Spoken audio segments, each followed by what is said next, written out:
barely she had one line, and she said, "I'm not here for you." And then this point blank, they just shot her in the head, Yeah. gave it a beat to show that she was shot in the head, and then that's it.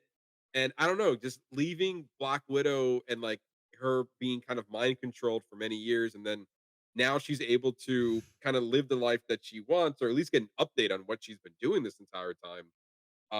Yeah, I was reading an article from Eric Pearson, like who I said in before that excuse me, he had an earlier pass on the script. So when he saw the movie, he was actually also quite surprised that Taskmaster uh kind of met an early demise because in his version of Thunderbolt, she made it toward the end of the movie. Mm, And there were a lot of stories that were kind of surrounded her as well. And he kind of gave his 2 cents on why they might have eliminated that character.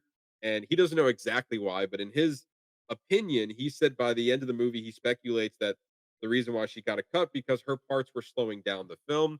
She feels like that some of her story beats were very similar to Bob, as well as could have slowed down some of the other characters' progress.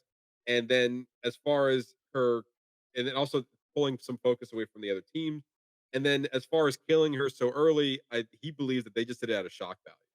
yeah, Which I guess if that was the case, I agree. I can that totally agree with that. I don't so know.